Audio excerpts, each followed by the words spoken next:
Now, it was late last year when we started this next story, not long after the Death with Dignity bill was defeated by the narrowest of margins, 24 votes to 23. We've waited since December for some of the most vocal about the topic to get back to us, and last week, after our final requests, all 24 MPs who voted against the proposed law declined to talk on camera about the issue. So tonight, we bring you Rose's story, who, when the euthanasia vote was lost, made a desperate decision to take matters into her own hands. It's absolutely torture. It's no life, and it's getting worse and worse. She was fit enough, loved swimming and, like I said, fishing, and did her shopping and cleaned the house, and could not wish for better.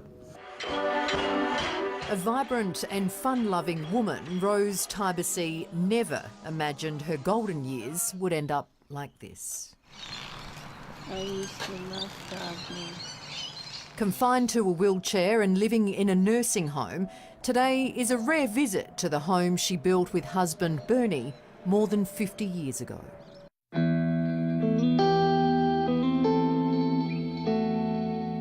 A savage condition caused Rose's nerve cells to degenerate. Over 5 years, she slowly and painfully lost the use of her entire body, her perfectly healthy mind trapped inside a shell. And I went flat on my face, smashed all my teeth. And that's when you knew something was wrong? Yeah.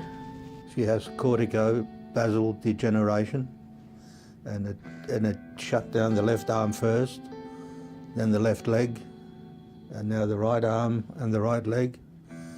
And the speech is now going, and eventually she won't be able to swallow. Is there any hope? In my case, there's no hope whatsoever. The cruel disease has taken its toll on Bernie too. For the last 3.5 years, he's watched Rose suffer. He's visited her at the nursing home every single day. For better or for worse, isn't it? When you get no, it's for better or for worse. So It's getting too much for him to... I'm sure sometimes it gets too much, yeah. Embarrassed by just how reliant she'd become on her devoted husband and their 3 sons, the humiliation, along with the unimaginable suffering, led Rose to believe she had one option. I just want to go. How nice would it be? You no longer want to be here? No, I don't want to live anymore like this. What do you plan on doing, Rose? Stop eating and drinking. So you're going to starve yourself? Yeah. As tough as it is for Bernie to hear that, it's a decision he supports, but he's fully aware of the consequences if he helps her in any way. The other way to go, you both go together, and that way you don't go to jail. Have you considered that? Always. That must be a pretty tough thought to go through your mind.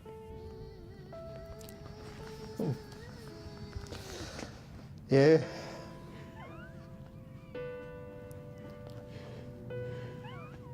If I would have known how and not, I would have taken sleeping pills long ago. Rose had planned to begin her hunger strike in June, but she could no longer bear the pain. So she decided to start it on January the 27th, a week after her and Bernie's 73rd birthday. She kept saying, you know, stick with me and just let me do it, you know. And every day I went in, like I said, I asked her, you want to carry on with this? And she'd say yes. And as we were preparing to put this story to air, waiting for weeks to find a politician who'd talk about why they voted against the defeated euthanasia bill, Rose quietly but painfully began slipping away. You could look in her eyes and you could see there was nothing there anymore. She couldn't understand anymore. Rose died a fortnight ago. We're going to spend a bit of time together thanking Rose for all she gave us and all she taught and shared with us. And we're going to send her on her next journey with love in our hearts, in the knowledge that she'll always be missed and never forgotten. How can I say? It was enormously hard, very hard. Devastated his lifelong partner was forced to leave this way, there's also a sense of relief for Bernie that Rose's suffering has ended.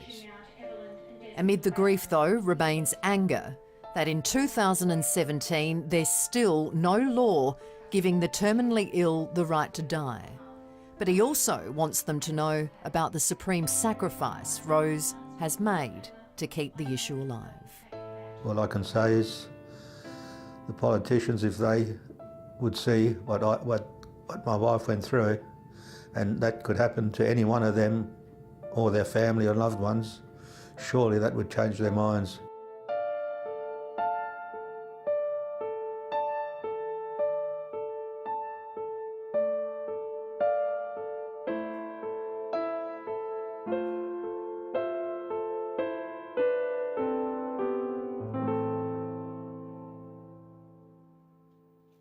Terribly sad, and of course our thoughts are with Bernie and the three boys.